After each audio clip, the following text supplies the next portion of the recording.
ये जो है पहले देखो मैं आप लोगों से कोई भी बात कहूँ, आप वीओ साहब ने मेरा इंट्रोडक्शन तो दे दिया, ठीक है। मैं यहाँ पर आपके सामने सेशन लेने क्यों आया हूँ, उसका पर्पस ये है कि मैं उसी प्रोसेस से गुजरा हूँ जिस प्रोसेस में आप आज हैं, है ना, जिससे आप लोग अभी वर्तमान में गुजर रहे हैं। तो यही चीज़ें हमने बार बार जिंदगी में अलग अलग टाइम पे अलग अलग कॉम्पिटिटिव एग्जामिनेशन की तैयारी करते हुए समय बिताया है मैंने भी जिंदगी में, है ना। उसी कारण से मैं आज यहाँ पे बैठ के आप लोगों को संबोधित करने की कोशिश कर रहा हूँ, ठीक है। तो एक मैं सर्वप्रथम ये जानना चाहूँगा, एक तो हमारे लाइब्रेरी के जो स्टूडेंट्स हैं वो होंगे यहाँ पर, जो यहाँ पर जो रहते हैं, जो अभ्यर्थी हैं जो तैयारी कर रहे हैं कॉम्पिटिटिव एग्जामिनेशन की, उनमें एक थोड़ा सा ब्रीफ प्रोफाइल में जानना चाह रहा हूँ कि आप लोग कौन कौन से कॉम्पिटिटिव एग्जाम की तैयारी कर रहे हैं,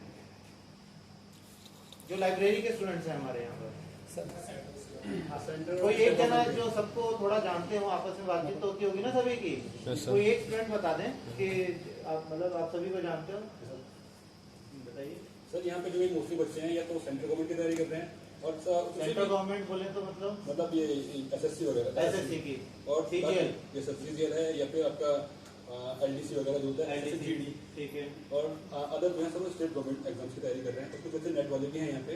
ओके, यहाँ से इतना ही है। कोई यूपीएससी की तैयारी करने वाला कैंडिडेट है?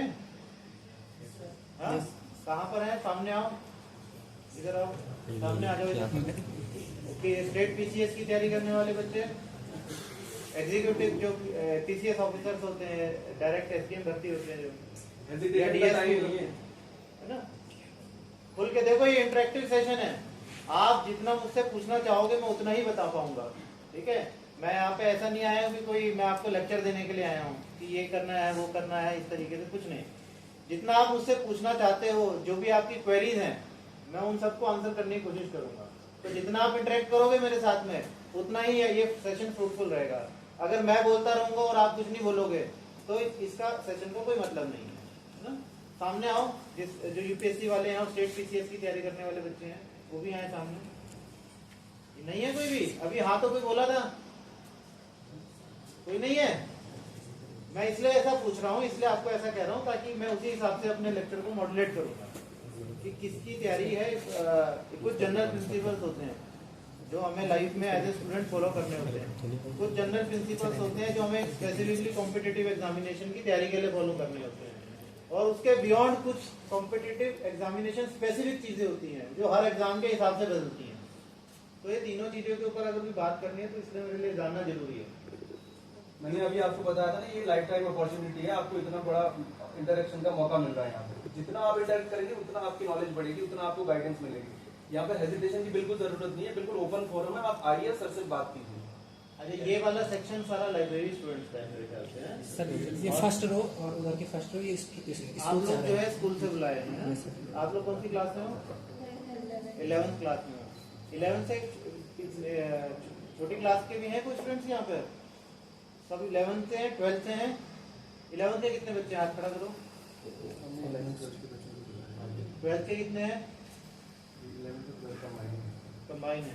कॉलेज में पढ़ने वाले बच्चे मतलब ग्रेजुएशन में जो है वो कितने हैं जो पढ़ रहे हैं अभी? ये सब पढ़ रहे हैं। आप लोग पीजी कॉलेज में पढ़ रहे हो? अच्छा, और जो कॉलेज पास कर चुके हैं वो कितने बच्चे हैं?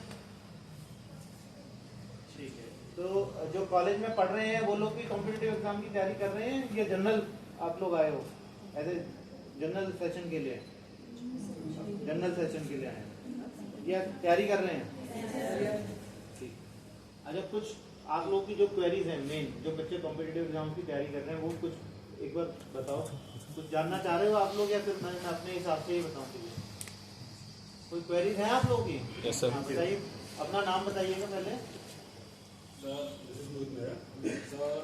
क्वेरी के साथ हम पढ़ते हैं चीज़ों को, ठीक है सर। हम पढ़ने तो बैठते हैं, बट कई बार हम पढ़ने तो बैठते हैं लेकिन उसके दो टॉपिक हमारे हैं, उसके हम बहुत अटेंशन की तरफ नहीं हो पाते हैं। कई बार जैसे पढ़ने बैठ रहे हैं, बहुत सारे ख्याल दिमाग में आ रहे हैं। कई बार क्या होता है कि हम पढ़ रहे हैं, वो चीज़ें याद नहीं हो रही हैं, तो देखिए यार याद नहीं हो रहा है, तो कहीं ना कहीं मतलब एक अंदर डिमोटिवेशन बहुत पैदा हो जाता है जीवन आदमी के अंदर कि यार अभी बहुत सारा मतलब एक बहुत बड़ा ब्लॉक हमारा पीछे पड़ा हुआ है हमारे पास, हम आगे कवर नहीं कर पा रहे हैं, तो पीछे कैसे कवर करेंगे? तो कहीं ना कहीं मेंटलिटी बहुत ज़्यादा बनती है दिमाग में कई बार।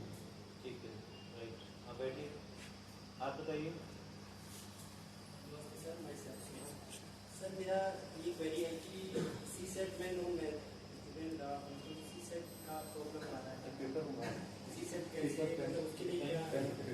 सी सेट में आप नॉन मैथमेटिकल बैकग्राउंड से हो तो सी सेट को कैसे क्रैक करेंगे? सी सेट यूपीएससी वाला या स्टेट पीसीएस में भी सेम हो गया पैटर्न? ठीक है, सेकंड ये हो गया। और किसी query? Sir good morning sir, my name is Vijay. Sir how to get motivate every day? Because जब हम तैयारी करते हैं तो हर दिन ऐसा लगता है यार कि आज मैं मोटिवेट हूँ, फिर अगले दिन फिर डिमोटिवेट हो जाता है, फिर नेक्स्ट डे फिर मोटिवेटेड हो जाते हैं। फिर वो कंसिस्टेंसी कैसे दिखाएं कि रोज़ मोटिवेट कैसे हो? वो ऑलमोस्ट वही चीज़ है, जुड़ी हुई है दोनों चीज़ें। ठीक है बेटी, और किसी का कोई क्वेरी? सबका डन है? हाँ बताइए। सर एक्चुअली जो फैक्ट्स हैं, बुक्स के जो फैक्ट्स हैं, अगर हम जनरली अगर बुक्स से ही कंसीडर करें तो बुक्स के फैक्ट्स इजीली नहीं याद रहते हैं। बट अगर जैसे ऑनलाइन वीडियोस हम देखते हैं, यूट्यूब पे काफी सारे ऑनलाइन प्लेटफॉर्म हैं, तो उन पे देखते हैं तो वो इजीली समझ में तो आते हैं, बट उसमें वो फैक्ट्स नहीं मिलते हैं जो एग्जाम्स के जो फैक्ट्स हैं।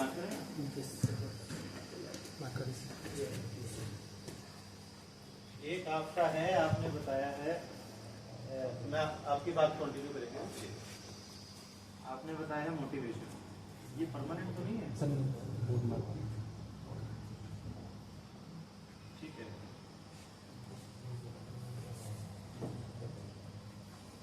इसको मैं मेंटल ब्लॉक बोल सकता हूँ। ठीक है ना, कि हम कुछ पढ़ने की कोशिश करते हैं बट आगे का जो प्रेशर है वो हमारी प्रेजेंट को इफेक्ट कर रहा है। फ्यूचर जो है, फ्यूचर की टेंशन प्रेजेंट को अफेक्ट कर रही है। ठीक है,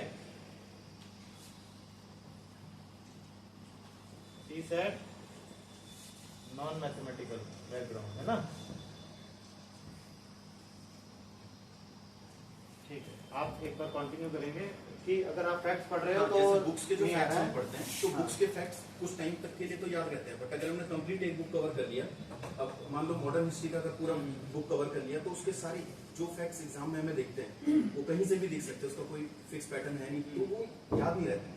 अब जो ऑनलाइन हम वीडियोस देखते हैं बट वहाँ वो फैक्ट्स नहीं मिलते हमें, वो एक जनरल स्टोरी तो मिल जाती है कि इसके बाद ये है, बट वो फैक्ट्स जो आते हैं जो एग्जाम में जनरली लिखते हैं वो फैक्ट्स हमें याद नहीं होते हैं। उसको किस तरह से कोई सीरीज में या कुछ या हाउ टू रिमेम्बर फैक्ट्स? सही बोल रहा हूँ मैं या कुछ मतलब correct me if I am wrong, है ना? यस कि how to remember right thing, है ना? यस जो पेपर में पूछी जाती है उसको कैसे पढ़ना है, इम्पोर्टेंट क्या है, ये कैसे जानना है। इतने सारे कंटेंट में, जब ऑनलाइन इतना सारा कंटेंट अवेलेबल है, बुक्स भी इतनी सारी अवेलेबल है, ऐसे में कैसे पहचाने कि क्या चीज जरूरी है, किसको याद किया जाए? स्टोरी रिमेम्बर है but facts remember what is basically important, है ना? ये प्रॉब्लम, अगर करेक्ट मैं दोबारा बोल रहा हूँ, मैं सही से समझ पा रहा हूँ ये नहीं सवाल आपका, कि हम कैसे पहचाने कि क्या चीज पेपर में आएगी, क्या चीज जरूरी है, उसको पढ़ें, ना कि फालतू की चीजें पढ़ें, है ना? और किसी का कोई क्वेरी? हाँ बताओ। सर पहले कि रिवीजन हमें मैंडेटरी टाइम में करना चाहिए कि हम उसको कैच कर सकें। रिवीजन कब करना चाहिए? रिलेटेड करने का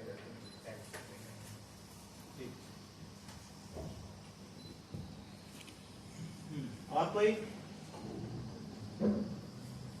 So my name is Ramsha Afri and I'm currently in class 11. Since I'm deciding upon what I'm gonna do, so I just wanted to ask you, how do you know like what's your call? What's your call?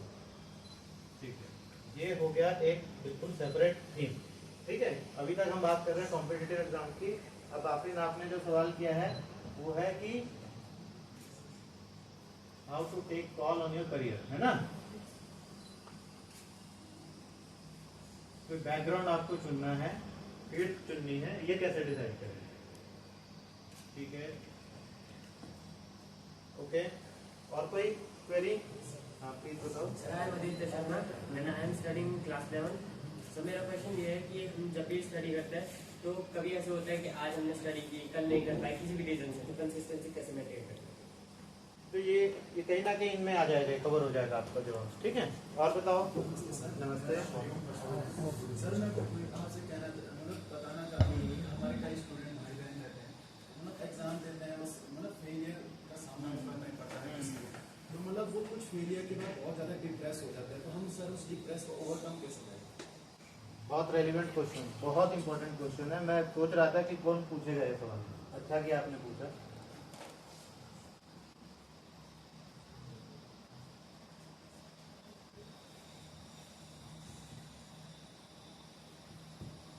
और कोई बताओ। Good afternoon, sir. I'm Priya from SDR Public School.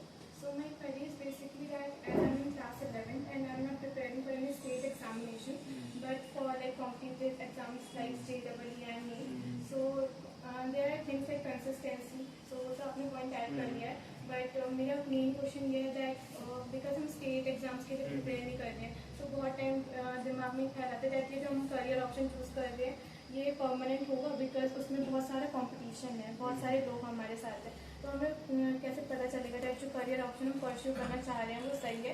और UPSC के लिए अगर हम देखते हैं तो प्लान बी की भी एक नीट होती है, और अगर हम प्लान बी की नीट कर रहे हैं तो ये हमारे लिए प्लान बी सही है या फिर कुछ और प्लान हम देखें, बिकॉज आपने भी MBBS किया है, so was it your plan B या फिर was it your first option? ये कहीं ना कहीं ये दोनों जुड़े हुए हैं, ठीक है ना। How to take call on your career, और अगर कोई आप चीज एस्पायर करना चाह रहे हैं तो एक बैकअप ऑप्शन कैसे रखें, साइमल्टेनियसली आप उसकी तैयारी भी करते रहें, और तैयारी से मतलब है स्टेट पीसीएस या यूपीएससी। सही समझ पा रहा हूँ? ठीक। और कोई विचार बताओ,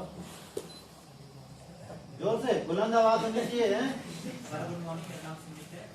मैं पूछना चाह रहा हूँ सर, किसी भी एग्जाम की तैयारी ना मतलब कब तक करनी चाहिए? कई बार हम एक दो नंबर से नहीं छूट जा रहे हैं, शायद ऐसी हमारे लिए नहीं बनी है, फिर पता कैसे करना है सर कि कब तक उस चीज के लिए पढ़ना है, मतलब एक टाइम का पता नहीं हो। व्हेन टू क्विट है ना, right time to quit.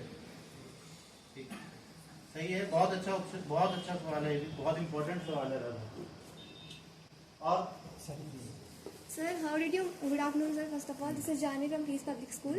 Sir, I want to ask you, how did you manage both your, I think, graduation with MBBS and also this competitive examination के लिए तैयारी? ठीक है, सिंपल हो जाए, how to manage with your academics and competitive exam, ठीक है।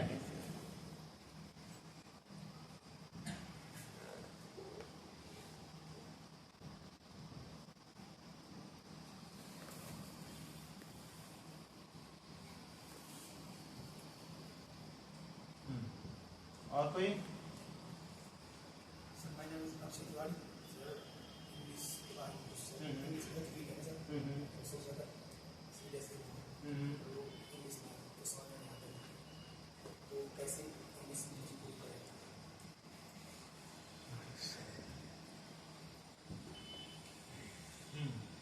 ठीक है, और एकदम फ्री फील करना है, ठीक है। भूल जाओ कि कोई भी मैं एज ए ऑफिसर आपके साथ इंटरेक्ट नहीं कर रहा हूँ, ठीक है। एज ए आप मेंटोर समझ सकते हो मुझको, जस्ट आप ही की एक्सटेंशन। कुछ साल पहले मैं भी वहीं पर था जहाँ पे आप लोग हो, ठीक है। एज ए सीनियर आप लोग मुझसे इंटरेक्ट करो, भूल जाइए कि मतलब किसी भी ऑफिसर से आप इंटरेक्ट कर रहे हो, एकदम फ्री रिलैक्स होके, है ना, कोई हेजिटेशन नहीं। जैसा कि मैंने पहले भी बताया और जैसा कि आपने भी आपको बताया, जितना आप लोग इंटरेक्ट करोगे, ये बहुत खुशी हो रही है मुझे कि आप लोग के सवाल आ रहे हैं, क्योंकि मुझे हेल्प मिलेगी ये इस सेशन को कंडक्ट करने में। और जो आप पूछना चाहते हो मैं वही बताना चाहूंगा, जितना आप पूछोगे उतना ही बताऊंगा। और किसी की कोई क्वेरी है या स्टार्ट करें? हाँ, नीट की मेडिकल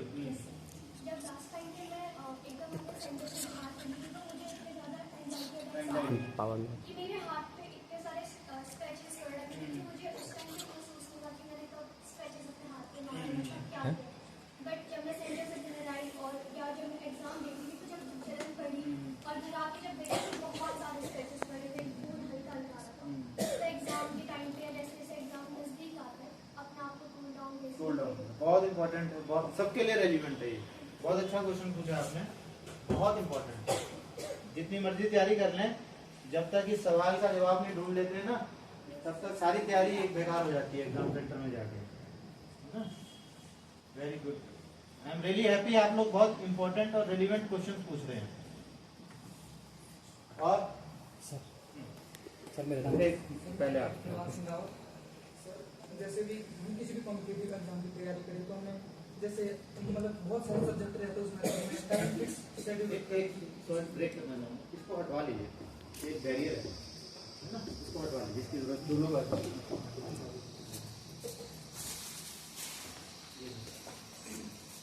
एक डस्टर ले आइएगा अभी यहाँ पे ना। आप बताओ। जैसे बहुत सारे सब्जेक्ट है, फिक्स सब्जेक्ट है, मतलब फिक्स टाइम निकलता हूँ, कभी कोई सिलेबस छूट जाता है, कभी कोई सब्जेक्ट छूट जाता है, डेली दो वक्त स्टडी नहीं बनता।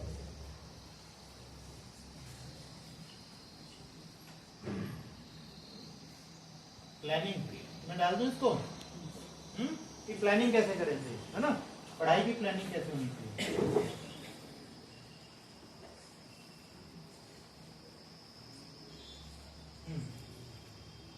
और किसी का सवाल?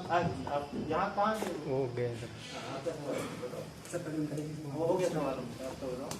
सर मेरा नाम सचिन रावत है। बेसिकली मेरे दो क्वेश्चन है।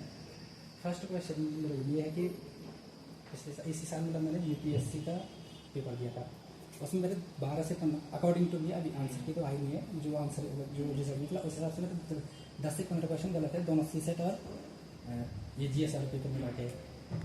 कोर्स कंप्लीट है बट हुआ नहीं, इस बार मुझे कॉन्फिडेंस था हो जाएगा, बट हुआ नहीं, तो आप यूपीएससी के लिए कर रहे हैं? Yes sir. तो ये मैं अलग से यूपीएससी के जितने कैंडिडेट्स हैं ना, स्टेट पीसीएस और यूपीएससी, उनको अलग से एड्रेस करेंगे। तो सर मुझे 2024 का देना चाहिए नहीं देना चाहिए? अभी इसको एड्रेस करेंगे, यूपीएससी और पीसीएस वाले जितने हैं ना, उनको अलग से मैं एड्रेस करूंगा। और कोई था?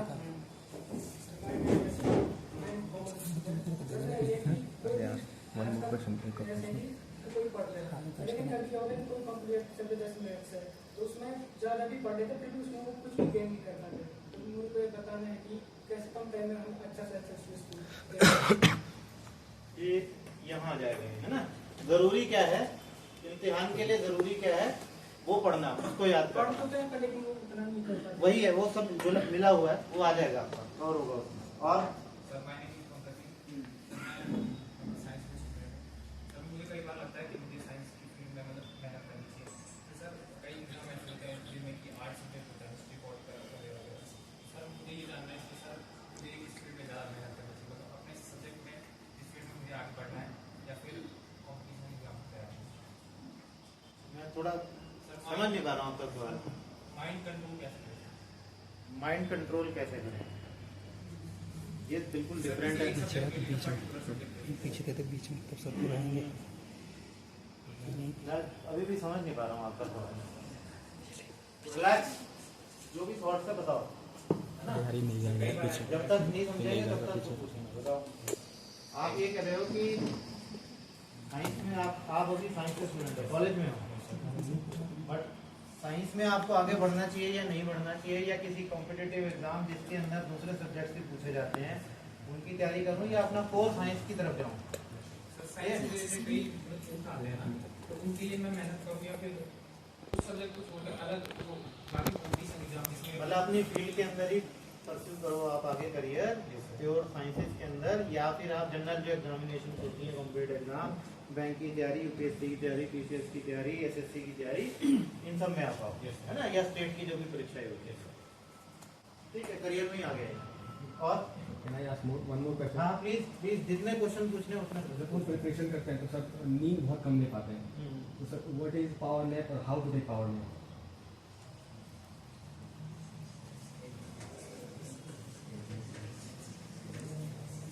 मैं इसको एक डेली हैबिट डाल दूं, बिल्कुल। है ना, ये सब कुछ कवर कर देगा।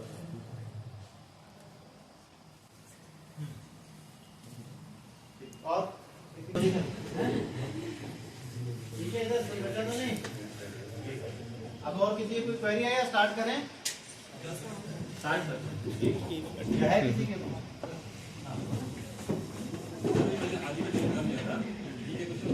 आपको स्टडी करके प्योरिटी और ठीक है, प्योरिटी और का मतलब उन्होंने कहा था प्योरिटी और क्या होता है कि जब आपका पढ़ने का मन करे आप मोर एंड मोर स्टडी करो, आपको क्वालिटी टाइम, ठीक है। इससे क्या होता है कि हमको रात को भी लगता है कि पढ़ने का मन करता है, तो फिर पूरे दिन भर पढ़ने का मन नहीं करता है, तो कैसे फाइंड करें कि हमारा पर डे में क्वालिटी और जो हमारा वो कैसा है, कौन सा है? टाइम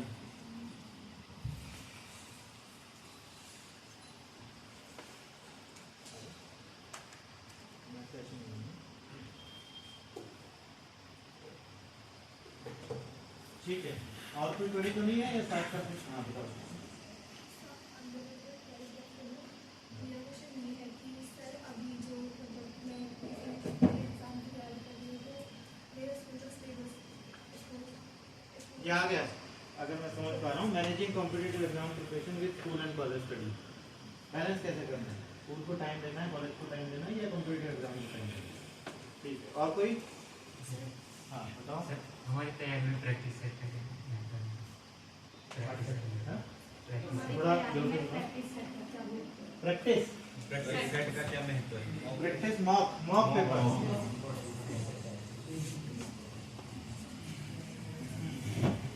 और कोई? My name is Sapna sir, and I want to ask that is it important to take coaching, or how to plan our study without coaching? चक्कर में कि अपॉर्चुनिटीज कम है, एप्लीकेंट्स ज़्यादा है, और कहीं ना कहीं हर कॉम्पिटिटिव एग्जामिनेशन की तैयारी में एक लाइन के बाद लक इन्वॉल्व रहता है। एक लाइन मैंने इसलिए बोली कि एक लाइन है कट ऑफ लाइन, ठीक है? जैसे कोई भी एग्जाम है, यूपीएससी एग्जाम है, स्टेट पीसीएस का एग्जाम है, या अलग अलग भर्ती परीक्षाएं हैं, तो उसमें एक मेरिट लिस्ट बनती है। मेरिट लिस्ट में हो सकता है 1 से 100 तक कैंडिडेट हैं, ठीक है? आप 1 से 100 के बीच में आ रहे हैं, हो सकता है ये आपकी किस्मत डिटरमाइन करे, बट आप 1 से 100 के बीच में नहीं आ रहे हैं, ये आपका एफर्ट डिटरमाइन करेगा, ठीक है? समझ पा रहे हैं क्या कहने की कोशिश कर रहा हूँ? किसी भी एग्जाम के मतलब उसको क्रैक करना, किसी एग्जाम को क्रैक करना, जो उसकी कट ऑफ होती है, अगर हम उसके ऊपर कट ऑफ को क्लियर कर रहे हैं, ये टोटली हमारे हाथ में है।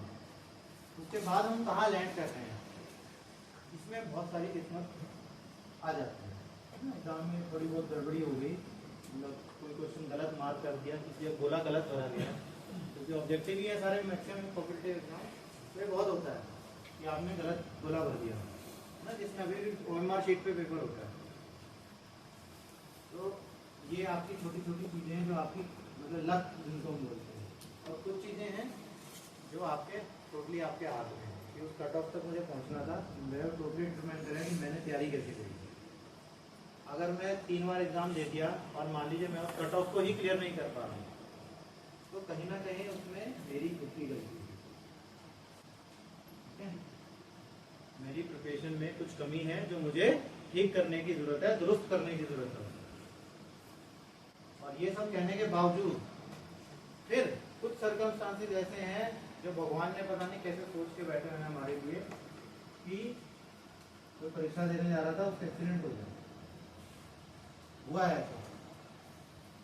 मेरा एक दोस्त था, फाइनल अटेम्प्ट लिख रहा था अपना, उसका एक्सीडेंट हो गया, वो नहीं देख पाया। उसकी तैयारी बहुत जबरदस्ती थी, मतलब वी आर श्योर कि वो सिलेक्ट हो जाएगा, बट नहीं गए। कोर्ट में गया कि मेरा एक्सीडेंट हो गया था, मेरे कंट्रोल में नहीं था, मुझे एक अटेम्प्ट दिया जाए एक्स्ट्रा। कोर्ट में बोला एक्सेप्शन नहीं कर सकते, इतना बड़ा देश है, एक के लिए आप सिस्टम नहीं क्रिएट कर सकते हैं, है ना? तो ये क्या है? किस्मत। दैट मीन्स कि हम जितना मर्जी ट्राई कर लें, कुछ ऐसे फैक्टर्स हैं जो खुदा ना खास्ता हमारे अगेंस्ट जा सकते हैं। ऐसे सर्कमस्टांसेस में बैकअप होना भी जरूरी है, ठीक है? और इन जनरल भी अगर आपके पास करियर में बैकअप है, तो जब आप तैयारी करते हैं तो आपको एक अलग कॉन्फिडेंस रहता है, रीएश्योरेंस रहता है कि अगर ये वर्क नहीं करा मेरे लिए, है ना? मान लीजिए मैंने तैयारी करी यूपीएससी की और नहीं वर्क की, कुछ भी कारण हो सकता है, तो मेरे पास में एक बैकअप, स्टेट पीसीएस की तैयारी या किसी भी कॉम्पिटिटिव एग्जाम की तैयारी, बैकअप से हमेशा एक आपको फायदा रहता है। बट बैकअप की बात मैं ज़्यादातर स्टेट पीसीएस और यूपीएससी एग्जाम के लिए ही बोलूँगा, क्योंकि बाकी एग्जाम तो अपने आप में एक बैकअप है, ठीक है ना? मैं किसी को ऑफेंड नहीं कर रहा हूँ, कोई भी एग्जाम कम ज़्यादा नहीं है, बट मतलब हम बैकअप का जो सवाल है हम उसी के लिए रखें, क्योंकि ये 2 ही तरीके की ऐसी परीक्षाएं होती हैं जिनमें हम जब लगे रहते हैं, और अगर लंबे समय के बाद भी मान लीजिए हमारी सिलेक्शन नहीं होती है और हमारे पास करियर में कोई और बैकअप नहीं था, तो तो हमारी लाइफ सफर करती है। ठीक है, तो बैकअप होना डेफिनेटली बहुत इंपॉर्टेंट है, but for those who are aspiring for UPSC and state PCS. और इसी में एक सवाल आया था, राइट टाइम टू क्विट, कि हमने एफर्ट किया, मेहनत की, अच्छे से मेहनत की, नहीं वर्क किया, तो कब क्विट करना है, कब ये डिसाइड करें कि अब हो गया, बहुत है ना। सबसे इम्पोर्टेंट चीज़ यही है कि क्विट करने को ना नेगेटिवली नहीं देखना। ऐसा जब हम पैदा हुए थे ना, जब आप लोग कोई भी पैदा होता है तो ये सोच के नहीं पैदा होता है कि एक दिन जाके इस एग्जाम की तैयारी करूँगा, है ना। कोई नहीं सोच के होता ना, किसी को नहीं मालूम होता कि लाइफ में क्या करना है। अगर इतना ही इम्पोर्टेंट होता वो एग्जाम, इतना ही इम्पोर्टेंट होता कि यही बनना है लाइफ में, यही करना है, तो भगवान कुछ ना कुछ उसका भी कोड लगा के भेजता ना। पैदा होते ही बच्चा कहता मुझे ये बनना है, ऐसा नहीं है, है ना। बायोलॉजी ने, एवोल्यूशन ने इंसान को ऐसा नहीं बनाया है। Biologically we are all animals. ठीक है, तो आपको ये चीज समझनी बहुत जरूरी है कि अगर आप उस चीज को कंटिन्यू नहीं कर पा रहे हैं किसी भी कारण से, there is no shame in it कि डिसकंटिन्यू। अगर आपको ये रियलाइज हो जा रहा है कि मैं इस एग्जाम को नहीं क्रैक कर पाऊंगी या नहीं कर पाऊंगा, है ना, या ये एग्जाम मेरे लिए नहीं बना है, मेरा इंटरेस्ट एरिया कुछ और है, there is no shame in quitting it. Rather उससे अच्छा स्टेप नहीं हो सकता जो आप उससे अच्छी चीज ना आप अपने आप के लिए नहीं कर सकते। सबसे अच्छी चीज होगी वो जो आप कर सकते हैं खुद के लिए, अगर आपको ये क्लैरिटी है कि मुझे जबरदस्ती इस साइकिल में नहीं घुसना है, मुझे जबरदस्ती इस एग्जाम में नहीं लगे रहना है, इसकी तैयारी में टाइम वेस्ट नहीं करना। बहुत इंपॉर्टेंट है ये चीज। और है जितनी भी बातें हम यहाँ पे कर रहे हैं उनमें सबसे ज्यादा इंपॉर्टेंट ये चीज है कि घर वालों ने बोल दिया बेटा तो मेरा तैयारी करने गया है, बेटी तो मेरी तैयारी करने गई है, डॉक्टर बन के लौटेगी। जरूरी नहीं है कि आपको डॉक्टर ही बनना है, जरूरी नहीं है आपको इंजीनियर ही बनना है। हो सकता है आपका मन कहीं और खेलकूद में ज्यादा अच्छा लगता हो आपको, हो सकता है आपको पेंटिंग करना ज्यादा अच्छा लगता हो। तो ये आपको अपने लिए डिसाइड करना है। फिर वही बात आएगी कि हर इंसान की कंडीशन अलग है। हो सकता है किसी के ऊपर पारिवारिक जिम्मेदारी है कि आपको वो एग्जाम इसलिए निकालना जरूरी है कि आपको नौकरी मिलेगी तो आप अपने घर को सपोर्ट कर पाओगे ना। तो ये आपको अपने लिए समझना है कि क्या जरूरी है आपके लिए और क्या जरूरी नहीं है। ठीक है, बट कोई शर्म की बात नहीं है। सबसे इम्पोर्टेंट चीज है कि अगर मैं क्विट कर रहा हूँ, मुझे मालूम है कि ये मेरे लिए नहीं बना है, तो इसको नेगेटिवली नहीं लेना है लाइफ में, बल्कि ये सबसे पॉजिटिव चीज है। जो इंसान इस चीज को डिसाइड कर सकता है, जिसको इतनी क्लैरिटी है, उससे ज्यादा पॉजिटिव पर्सन कोई नहीं होगा। ठीक है, क्योंकि अक्सर हम दूसरों के प्रेशर में ज्यादा तैयारी कर रहे होते हैं। हम वो खुद तैयारी नहीं करना चाहते, हमारे माँ बाप चाहते हैं, हमारे रिश्तेदार चाहते हैं, हमारे मतलब जानने वाले चाहते हैं कि हमारी बेटी ये बनेगी, हमारा बेटा ये बनेगा, और हम उसी प्रेशर में तैयारी करना शुरू कर देते हैं, जबकि हमारा असली इंटरेस्ट कहीं और लाई कर रहा है। बहुत इंपॉर्टेंट चीज है। इसीलिए मैं आपको एक और जो मैंने पहले भी बात बताई, खुद से बात करना बहुत जरूरी है।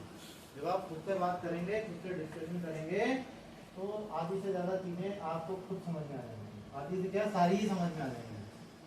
जो भी मैं बात यहाँ कर रहा हूँ ना, हो सकता है एक भी क्वेरी ऐसी नहीं होगी जो आप खुद ना इसको सॉल्व कर। देखिए, आप करके ट्राई करके देखिए। खुद से बात करने का मतलब ये नहीं कि मैं बड़बड़ा रहा हूँ शीशे के सामने खड़ा होके। खुद से बात करने का मतलब है अपने बारे में सोचना, आपको क्या सही लगता है, आपका इंटरेस्ट क्या है, आपकी बॉडी साइकिल कैसी है, आपको किस समय ज़्यादा अच्छा लगता है ना, आपको पढ़ने में मज़ा आ रहा है या नहीं आ रहा है, कितने घंटे में आप ग्रैस्प कर पाते हैं, आपका फोकस कहाँ पर है, आप डिस्ट्रैक्ट किस चीज़ से होते हैं, उस पेपर पे करिए। जो मैंने SWOT बताया ना, जब आप करोगे ना खुद से ऑनेस्टली करना होगा उसको, देखना आपको बहुत क्लैरिटी आएगी अपने बारे में।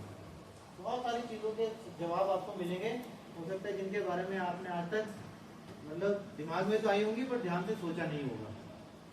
ठीक है, hope I have answered that question.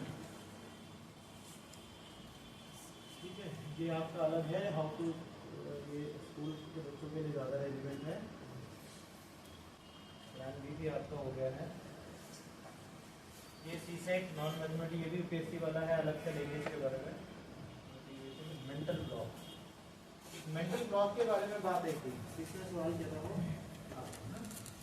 Mental block देखिए क्या है कि जब आप प्रिपरेशन करेंगे ना, जैसे बाकी सारी चीज़ें बताई कि होनी है, इसमें मेंटल ब्लॉक कब होता है? जब आप ओवर फीडिंग करते हैं, गैर जरूरी चीज़ों को जब आप ज़्यादा तवज्जो देने लग जाते हैं, तब ये मेंटल ब्लॉक वाली प्रॉब्लम होती है। ठीक है, और एक मेंटल ब्लॉक दूसरा होता है कि जो परीक्षा में ना, जब पेपर में बैठे तब नहीं याद आएगा, और सेंटर से जैसे बाहर निकले तुरंत याद आ जाएगा, अक्सर होता है। मेरे साथ बहुत परीक्षा में होता था, मैं पूरा जोर लगा रहा हूँ, वो हर भी पूछ रहा हूँ, याद नहीं आ रहा, याद नहीं आ रहा, याद नहीं आ रहा, और जैसे ही पेपर खत्म हुआ तब याद आ गया। एक ये मेंटल ब्लॉक होता है।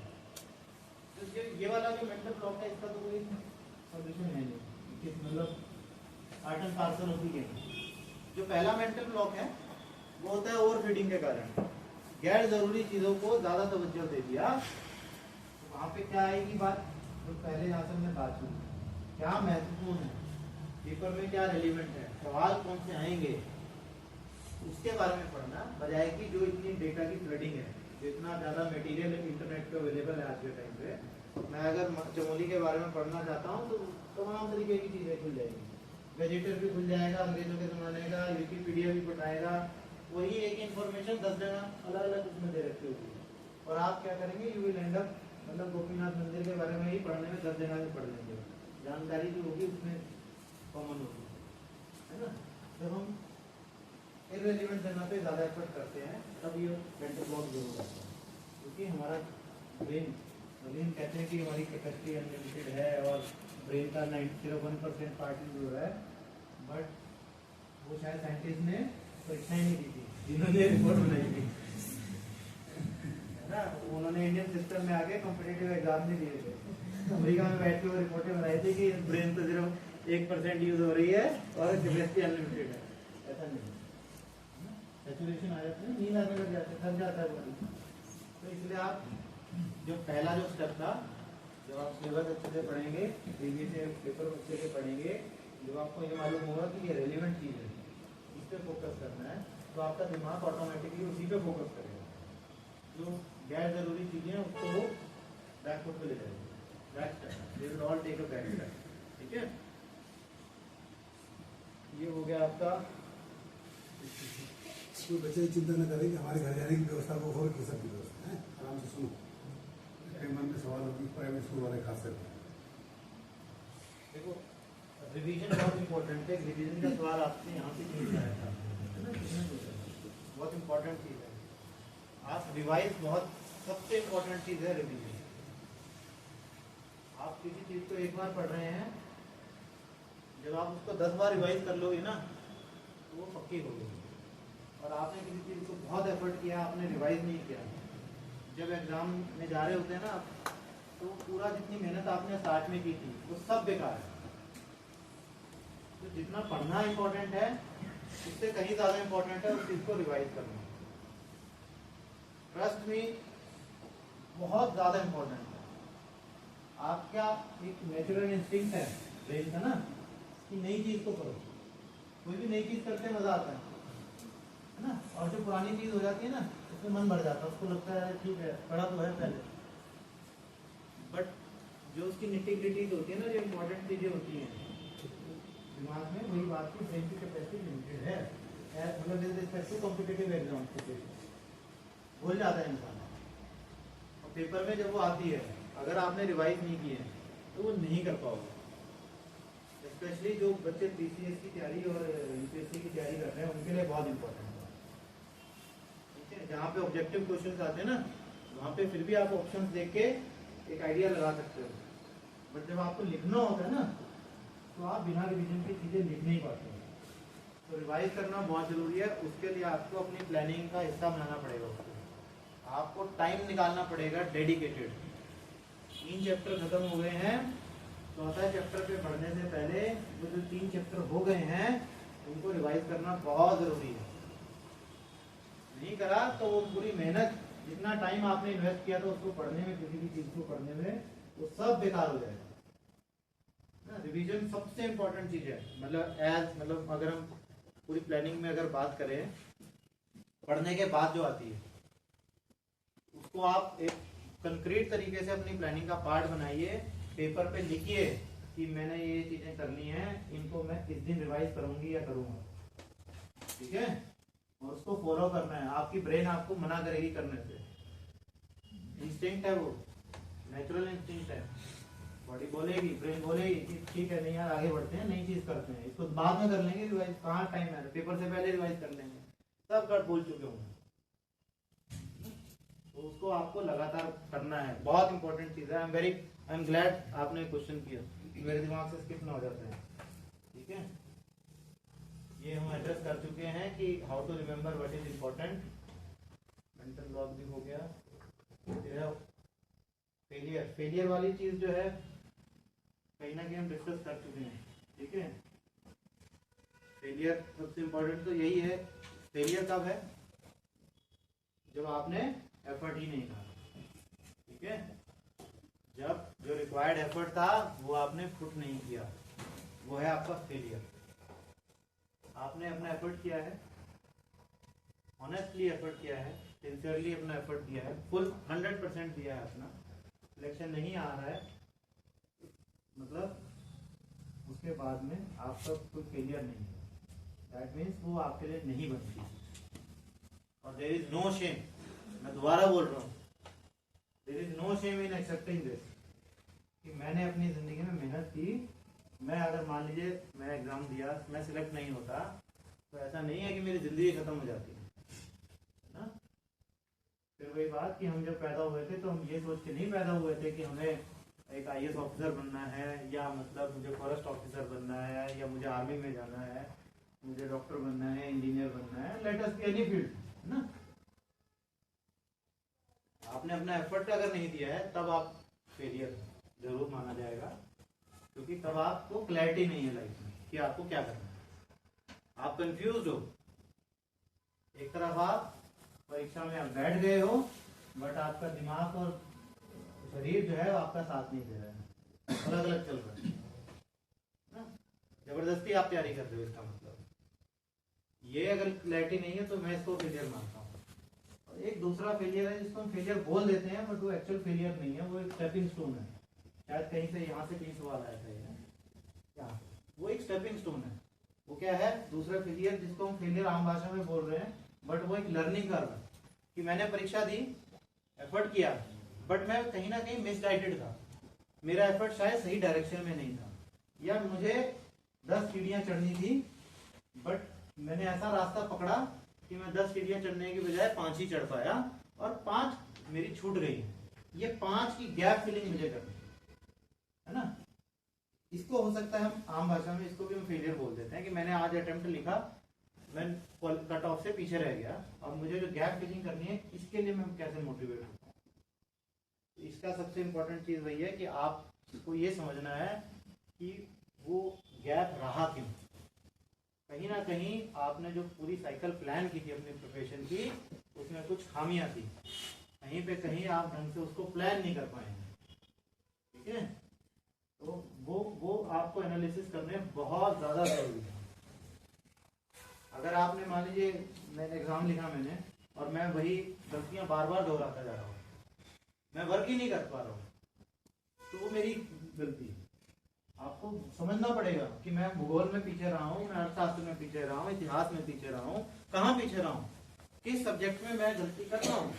या तो मैं अपने स्ट्रेंथ को आइडेंटिफाई नहीं कर पा रहा हूँ, या वीकनेस को आइडेंटिफाई नहीं कर पा रहा हूँ, या आइडेंटिफाई करके उसके ऊपर वर्क नहीं कर पा रहा हूँ।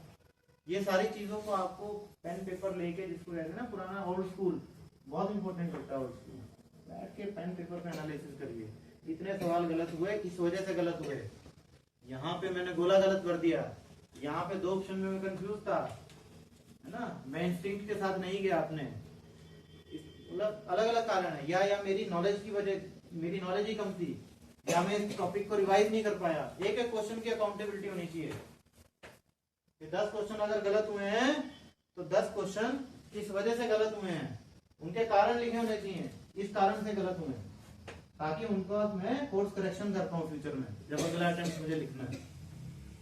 ठीक है, ये चीजें बहुत इंपॉर्टेंट होती हैं। और फिर वही बात दोबारा मतलब दोहरा रहा हूँ, बार बार दोहरा कह रहा हूँ, मतलब शायद चौथी पांचवी बार बोल रहा हूँ, खुद से बात करना सीखिए, खुद के साथ टाइम स्पेंड करिए। जो चीज आप खुद को बता सकते हैं वो आपको कोई और नहीं बता सकता। ठीक है, जब आप खुद से बात करेंगे, एनालिसिस करेंगे डेली प्रिपरेशन की साइकिल का, कि आज ये सही हुआ, ये गलत हुआ, ये मैंने अच्छा करा, यहाँ पे मैं मेरी कमी रह गई, इसको मुझे इसकी भरपाई करनी है, ये टॉपिक मैं पूरा नहीं कर पाई, इस टॉपिक को मुझे कल पूरा करना है ना, परसों वाली चीज को भी मुझे अकाउंट करना है। जब ये सारी चीजें डेली बेसिस पे करोगे ना, बिलीव मी, ट्रस्ट मी, आप लोग देखना, आपको आपके प्रिपरेशन में ऐसे फील होगा कि there is improvement, significant improvement. ठीक है, ये हो गया आपका time to quit, how to remember what is important. अच्छा, एक है नोट्स बनाने का। नोट्स का भी एक देखिए ना, हर किसी का अपना स्टाइल है।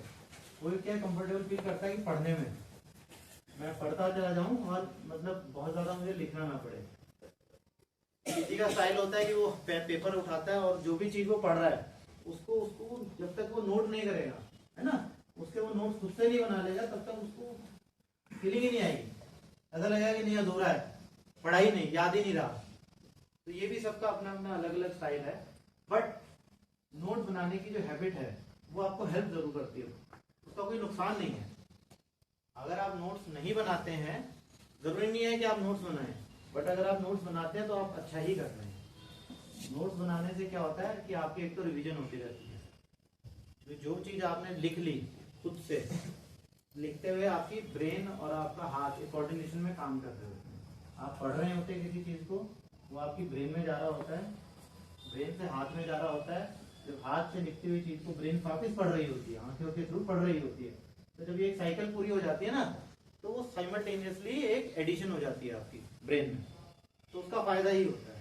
नोट्स बनाना का तरीका क्या है वो अलग अलग डिपेंड करता है। अगर आप जैसे इंजीनियरिंग, IIT, नीट वगैरह की तैयारी कर रहे हैं, बैंकिंग की तैयारी कर रहे हैं, तो ऑब्जेक्टिव क्वेश्चन ही आने हैं आपके पास, तो आपको बहुत इलेबोरेट नोट्स की जरूरत नहीं है ना। आप फ्लो चार्ट के फॉर्म में डेटा ही आपको लिखना है। बट अगर आप UPSC, स्टेट PCS या ऐसी कोई परीक्षा जिसमें मतलब आपको लिखना है, अगर आप उसकी तैयारी कर रहे हैं तो आपको थोड़े इलेबोरेट नोट्स की रिक्वायरमेंट रहेगी, तब आपको नोट्स बनाने की कला सीखनी पड़ेगी, और जो कि अभी संभव नहीं है इस सेमिनार में बताना खाली। उसके लिए अगर आप लोग इंटरेस्टेड होंगे तो हम अलग से सेशन कर सकते हैं।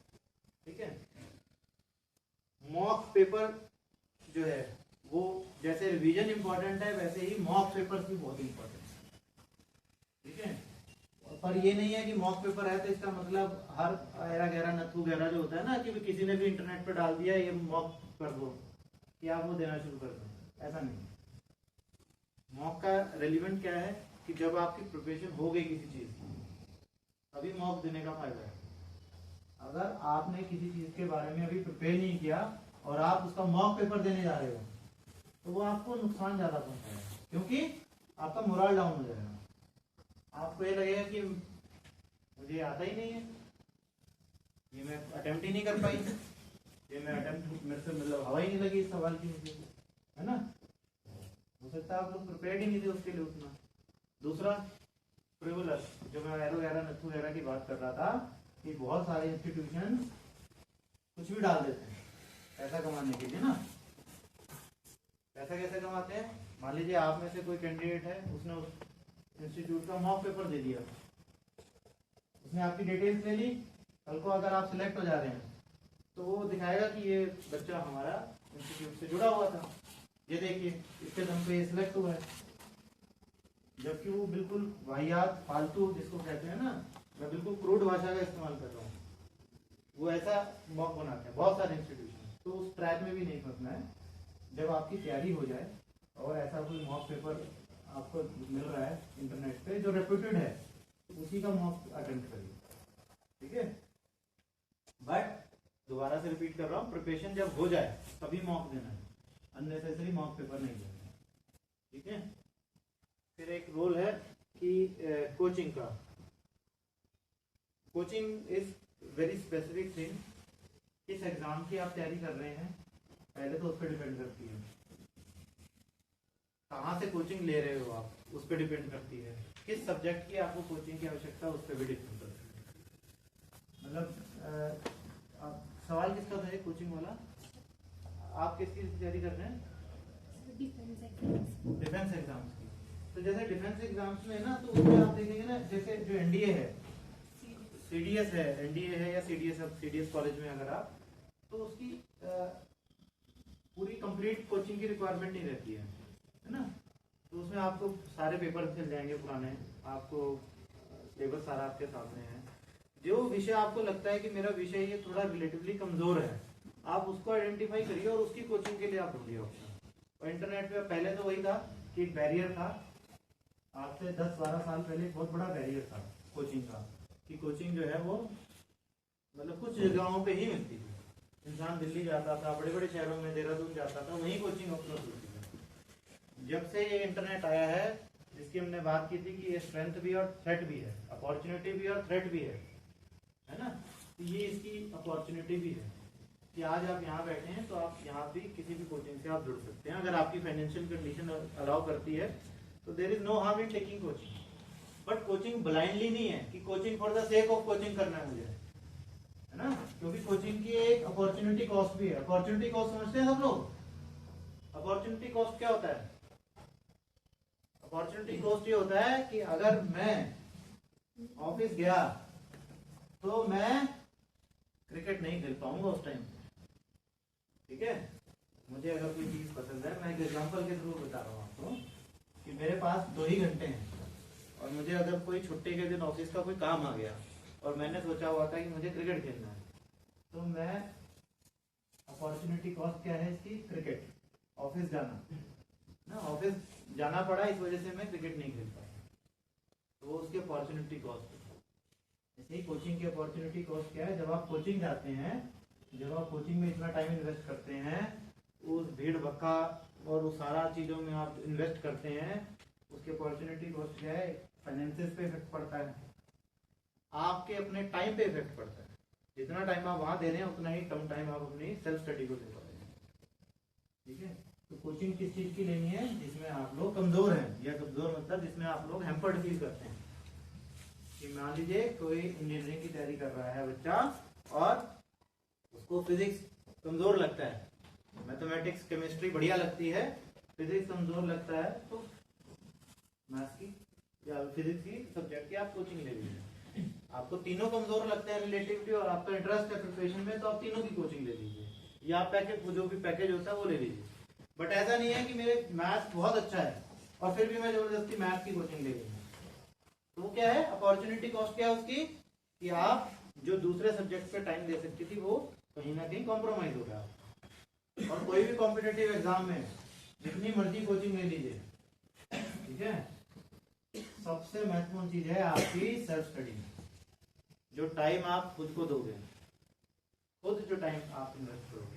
मैं आज आपके यहाँ पे लेक्चर लेना शुरू कर दूं आके, आपको हो सकता है कुछ कंसेप्ट जो नहीं क्लियर हो वो मैं आपको समझाने में आपकी मदद करता हूँ, बट आपको तैयारी नहीं करवा सकता, है ना। कहने का मतलब क्या है कि कोचिंग आपको एक लिमिटेड लेवल तक ही हेल्प कर सकती है। ऐसा नहीं मानना है कि कोचिंग चले गए तो सारे वो एक रामबाण इलाज है, ब्रह्मास्त्र है कि भाई हमारा तो सब हो गया एक साथ। एक there is no one single solution to any problem. Coaching आप करिए, ऐसा नहीं है कोचिंग के अगेंस्ट नहीं हूं मैं, कोचिंग करिए, बट जहां जिस चीज की आपको रिक्वायरमेंट है उसकी कोचिंग करिए, ब्लाइंडली कोचिंग के पीछे मत भागिएगा, ठीक है।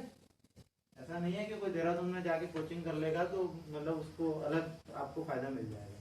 हाँ, जहाँ की जैसे आपने मान लीजिए सीडीएस कर लिया, एग्जाम क्लियर हो गया, एसएसबी है, तो एसएसबी में आपको बट ऑब्वियसली हेल्प करता है, कोचिंग हेल्प करता है ना। वो अवेयर कराते हैं, मॉक कराते हैं आपके साथ में, वो एनवायरनमेंट को सिमुलेट करते हैं, रिक्रिएट करते हैं जैसा एक्चुअल एसएसबी में होना है, तो वो आपको हेल्प करेगा वहाँ पे कोचिंग, और कोचिंग से रिलेटेड किसी का कोई डाउट है?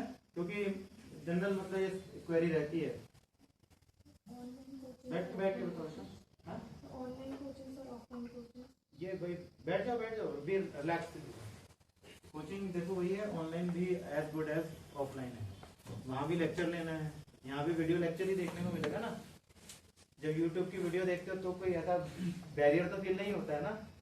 सेम वो है ना, उसमें भी आप लोग मतलब क्वेश्चन पूछ सकते हो ना। अब तो मतलब तमाम किस्म की VCs के थ्रू कोचिंग होने लगी है। जैसे जूम मीटिंग होती है वैसे उस पर कोचिंग होती है। सेम चीज़ें हैं, तो आप कोई बैरियर नहीं है कोचिंग का, ठीक है। तो किसी भी सेंस में अगर आपकी फाइनेंशियल कंडीशन अलाउ करती है आपको, तो there is no harm in taking coaching, but it should be useful. Blindly coaching के पीछे नहीं भागना है, ठीक है। ये भी हो गया है, नोट्स भी हो गए हैं, स्टडी भी कवर कर लिया हमने, मेंटल ब्लॉक भी कवर हो गया है। अभी कुछ यूपीएससी स्पेसिफिक है, इनको हम जनरल सेशन के बाद 10 मिनट डिस्कस कर लेंगे।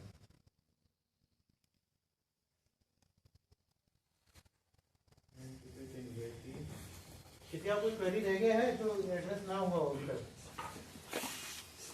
इन सब में जो थे दो ये इनके यूपीएससी वाले सवालों के अलावा आई थिंक चीजों को I have tried to answer, है ना। किसी को कुछ ऐसा लग रहा है तो फील फ्री, है ना। देखो यहाँ बैठना भी जरूरी नहीं है और यहाँ पर ना सुनना भी जरूरी नहीं है, सही। तो आपके लिए है ये, मेरा मतलब मेरा कोई इसमें इंटरेस्ट नहीं है अपार्ट फ्रॉम कि मुझे अच्छा लग रहा है कि आपसे इंटरेक्ट करना है, ठीक है। हमने तो कर लिया जो करना था, सारे एग्जाम हो गए, क्लियर हो गए।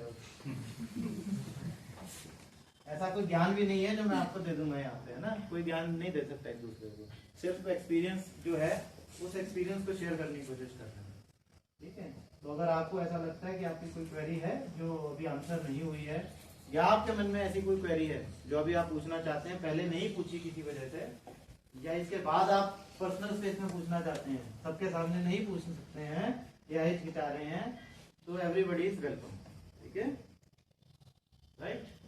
कुछ है या इसको कंक्लूड करें? सर कोचिंग से रिलेटेड एक क्वेरी है। हाँ, according to to many reports, online coaching and offline coaching में ऐसा है कि रेशियो सक्सेसफुल होने का रेशियो बहुत कम है सर ऑनलाइन कोचिंग में, ऑफलाइन में ज़्यादा है। ये रिपोर्ट किसने बनाई?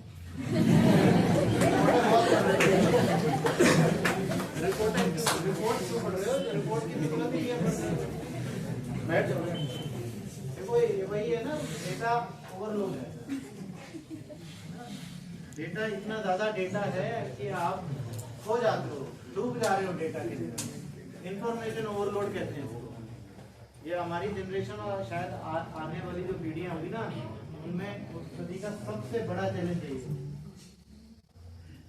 जो एआई की हम बात कर रहे हैं ना, सबने पढ़ा होगा ना AI, artificial intelligence, chat GPT की कुछ नहीं हो सकता यूज किया हुआ आप लोगों में से, क्या यूज देखा कैसे कमाल से, मतलब ऐसा लगता है ना इररिलेवेंट हो गया है। क्यों पढ़ना है, क्यों लिखना सीखना है, कुछ भी क्यों लेटर ड्राफ्ट करना सीखना है। चुटकी से एक ऐसे 2 लाइन बोली और सब लिख के आ गया अपने आप। बट चैट जीपीटी पेपर में नहीं काम आएगा, ये याद रखना, ठीक है। ऐसे ही इंफॉर्मेशन जो है क्या सही है क्या नहीं है, आप उस पे मत जाइए, आप अपने एग्जाम के हिसाब से। Offline coaching online coaching debate में जाना ही क्यों है?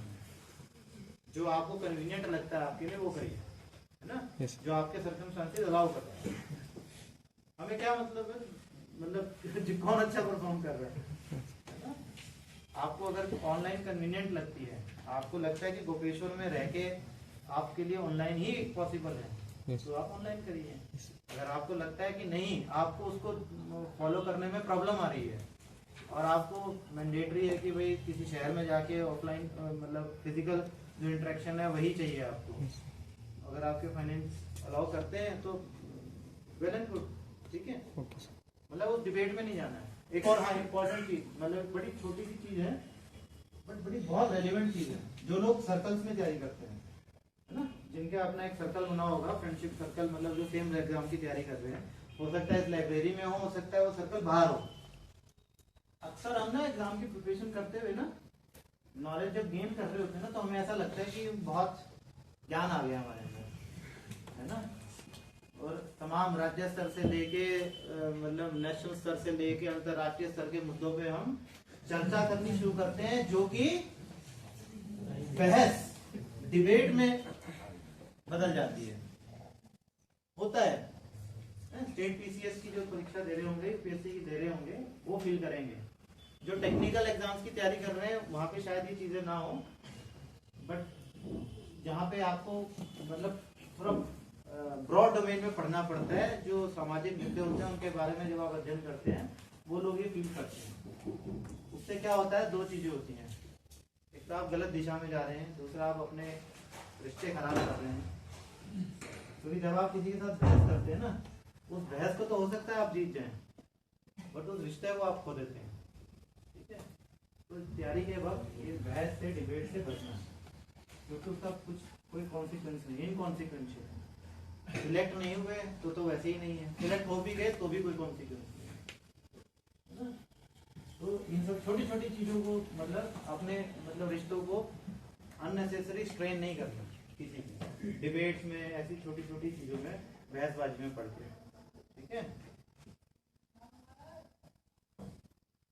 हाँ साहब, हेलो, हाँ मैं सेशन दे रहा हूँ, सेशन के बाद आता हूँ, अभी थोड़ी देर में आता हूँ। तो ये छोटी सी चीज थी, बट मतलब इम्पोर्टेंट चीज थी। हो सकता है आप लोग इससे कभी आपका वास्ता पढ़ा हो सकता ना पढ़ा हो, पर हो सकता आगे किसी समय में पढ़े। ठीक है, और ध्यान रखिएगा इन जनरल भी लाइफ में, not just competitive examination, in general भी बहस से किसी का भला नहीं हुआ है। ठीक है, या तो आपको चाणक्य बनना हो तो कोई और किसी का सवाल है, या तो फिर नहीं तो कंक्लूड करते हैं इसको। जैसे हम सब तो समझ जाते हैं, हमें पता है अभी चल रहा है, बहुत कंपटीशन है, समझ जाते हैं, बट हमारे घर वाले नहीं समझते हैं। लाइक ऐसा नहीं है कि मेरे घर वाले मुझे फोर्स कर रहे हैं कि तू डॉक्टर बन, उनका तो ये है कि तू बस एएनएम भी कर ले, we are happy for you, nursing कर ले, we are happy for you, but मुझे करना है, तैयारी करनी है, डॉक्टर बनना है। बट उनका ये कि तो वो काफ़ी हफ्ते में महीने में सुना देते हैं कि देख मेरी दोस्त के बच्चे वो नीचे बीएससी नर्सिंग कर रहे हैं, उनका नहीं भी होगा, चलो अगर वो नॉर्मल कर दिए तो उन पर जॉब है, तो अगर नहीं निकलेगी तो क्या होगा। मतलब बहुत बोल देते हैं अपने फ्रेंड सर्कल में, उनके बच्चे देखते हैं, तो उन्हें कैसे समझाएं, हम तो कुछ भी हो जाए। वो आपको नहीं समझा सकते और आप उनको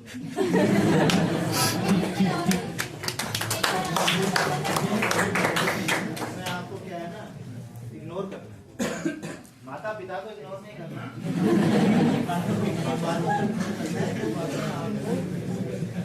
रिस्पेक्ट करना। ठीक है, और अगर बहुत ज्यादा समस्या होगी तो ठीक है, ये बड़ा इंपॉर्टेंट है। नहीं, बहुत अच्छी आपने बात रखी है, बहुत इंपॉर्टेंट चीज है। मैं कहीं ना कहीं इसको मैंने शायद एड्रेस करने की कोशिश भी की थी। कई बार ऐसा होता है हम अपनी मर्जी से तैयारी नहीं कर रहे होते, कई बार ऐसा होता है कि घर वाले चाहते हैं, और कई बार ऐसा होता है कि हम चाहते हैं घर वाले नहीं चाहते हैं, ऐसी भी इक्वेशन हो सकती है।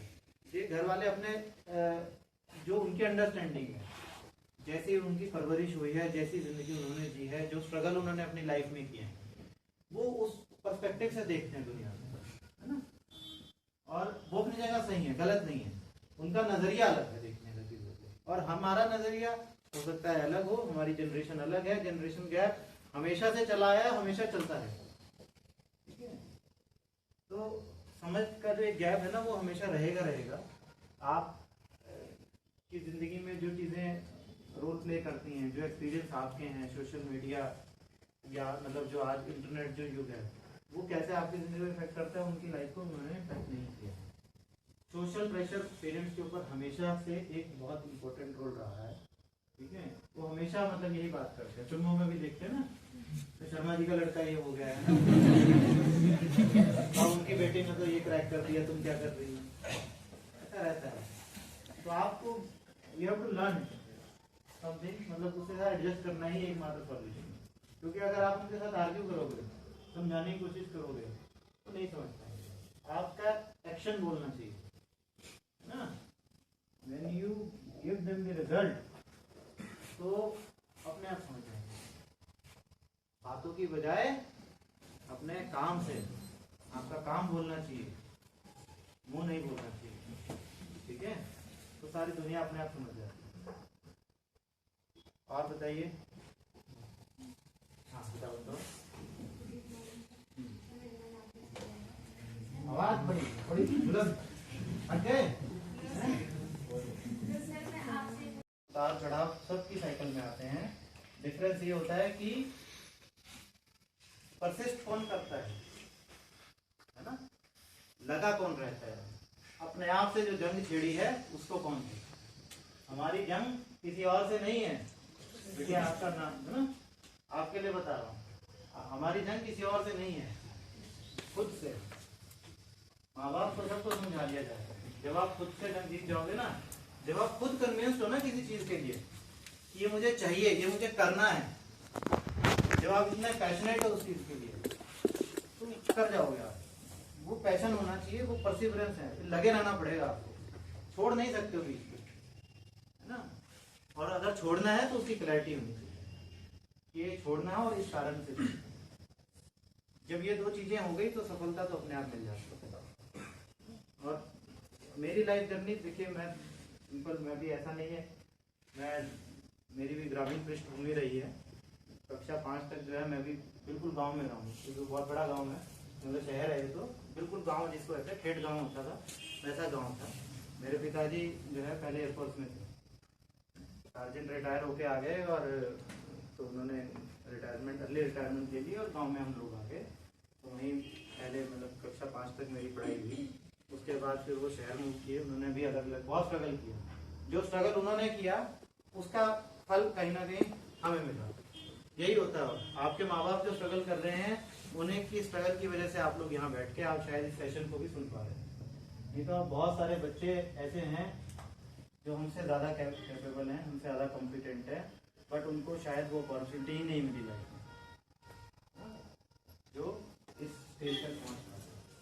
हम लोग किस्मत वाले थे कि हमें वो अपॉर्चुनिटी मिली, हमारे माँ बाप ने स्ट्रगल किया, और उनके जो स्ट्रगल थे उसके जो कहते हैं ना, उसकी फसल जो है वो हम काट रहे हैं, उसका फायदा हम उठा रहे हैं, ठीक है, उनके कर्मों का फायदा हमें मिल रहा है।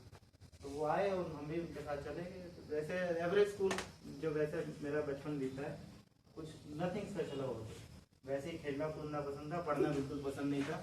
पढ़ने से मैं दूर भागता था, बिल्कुल मन नहीं लगता था मेरा मन लगता था पेंटिंग करने में। मैं पेंट करता रहता था, और जो है खेला कूदा, जहाँ मौका मिला बड़ों के साथ बल्ला, छोटों के साथ बल्ला बजाया, सबके साथ। ऐसे ही करते करते 10वीं 11वीं 12वीं हो गई। मैथ से डर लगता था, मैथ में फिसलती था बिल्कुल, तो बायोलॉजी ले ली।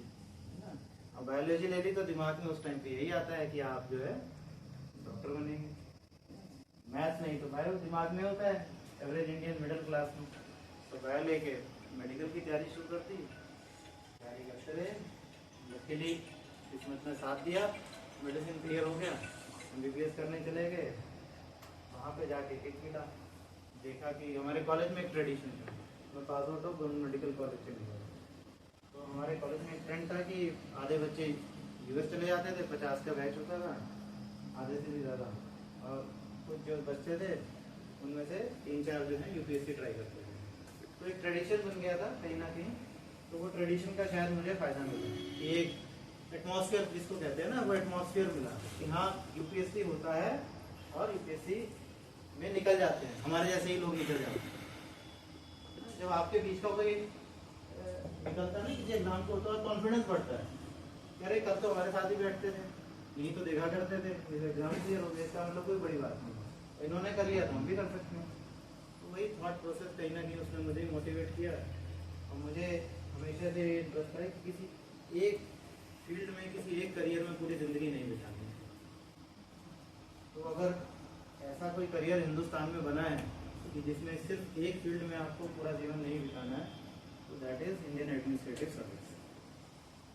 जो हम बात कर रहे थे कि डॉक्टर टू द लॉ, कोई रिस्ट्रिक्शन ही नहीं है आपके वर्क प्रोफाइल में।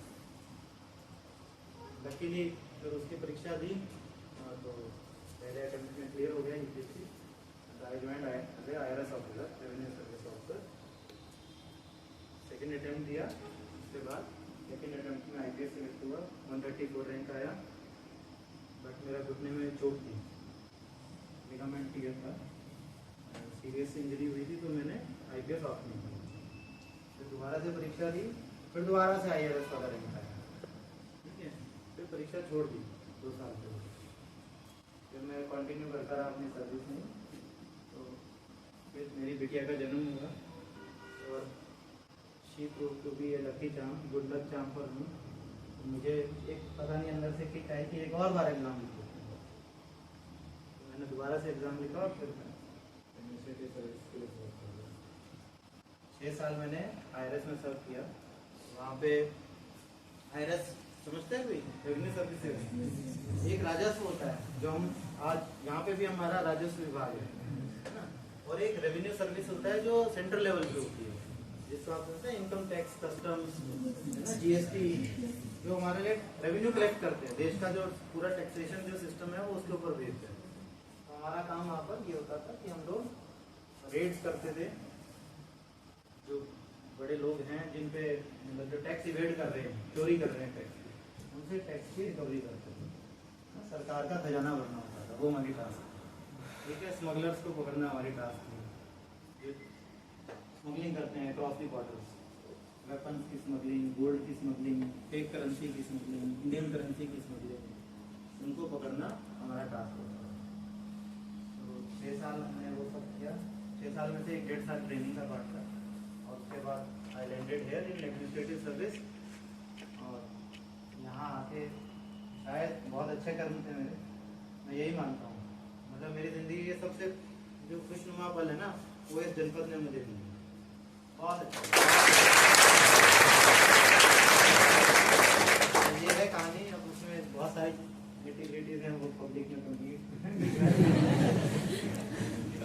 और तैयारी बहुत अच्छा फील रहता है। ट्रस्ट में तैयारी के जो दिन होते हैं ना, वो बहुत इंजॉयबल रहते हैं, क्योंकि क्या होता है ना, तैयारी में इमीडिएट अकाउंटेबिलिटी नहीं है, इमीडिएट प्रेशर नहीं है, कल की चिंता नहीं है। 1 साल बाद की तो डेफिनेटली चिंता है, बट ऐसा नहीं है कि कल ही कुछ होने वाला है। तो आपको अपनी ज़िंदगी को प्लान करने का मौका मिलता है, अपने दोस्त मिलते हैं, एक सर्कल बनता है, आप बहुत इंजॉय